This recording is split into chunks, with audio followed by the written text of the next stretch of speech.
अघासुर और श्री कृष्ण। पुतना और बकासुर का छोटा भाई था अघासुर। एक बार कृष्ण और उनके चरवाहे दोस्तों ने जंगल में खेलने की योजना बनाई। सभी के साथ तुरंत एकत्र हुए और जंगल की ओर चल पड़े। रास्ते भर उत्साह से भरे हुए वे सभी एक दूसरे का मजाक उड़ा रहे थे, हंस रहे थे और चालें खेल रहे थे। तभी अघासुर उनके सामने प्रकट हो गया। उसने सोचा कि यह उसके लिए कृष्ण और उसके दोस्तों पर हमला करने, उन्हें मारने और अपना बदला पूरा करने का सही मौका है। अपनी रहस्यमय शक्तियों का उपयोग करके अघासुर ने 8 मील लंबे अजगर का रूप धारण कर लिया। उसने अपना मुंह पूरा खोला। ऐसा लगा जैसे कोई घनी गुफा हो। जब लड़कों की नजर उस पर पड़ी तो उन्होंने गुफा में प्रवेश करने का फैसला किया।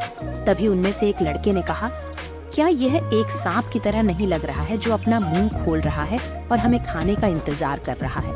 इस पर दूसरे ने उत्तर दिया, अब जब आप ऐसा कहते हैं तो बहने वाली हवा की गंध उसकी सांसों की तरह होती है और दांतों की गंध पहाड़ की चोटियों की तरह होती है। हालांकि अगर हम सब एक साथ प्रवेश करेंगे तो वह हमें एक साथ कैसे निगल जाएगा? और हमारे साथ कृष्ण है, अगर हमें कुछ हुआ तो वह राक्षस को वैसे ही मार डालेंगे जैसे उन्होंने बकासुर को मारा था। कृष्ण जानते थे कि यह एक महान राक्षस है, लेकिन अपने दोस्तों को देखकर वह उन्हें बचाने के लिए उसके मांसाहारी पेट में घुस गए और राक्षस को मारने का रास्ता ढूंढ लिया। एक बार सभी के प्रवेश करने के बाद अघासुर कृष्ण और उनके साथियों को कुचलने की कोशिश कर रहा था, लेकिन कृष्ण ने राक्षस के गले में अपना विस्तार किया और उसका दम घोंट दिया। बहुत कोशिश करने के बाद भी अघासुर सांस नहीं ले सका और दम घुटने से उसकी मौत हो गई।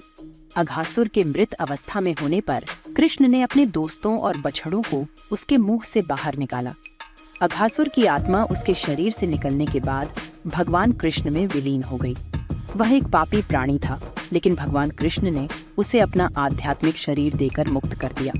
कृष्ण किसी को मारते भी हैं तो उसका भला ही करते हैं। अघासुर का शरीर बाद में जंगल में ही रह गया और कुछ समय तक यह लड़कों के खेलने और मनोरंजन के लिए पसंदीदा स्थान बना रहा।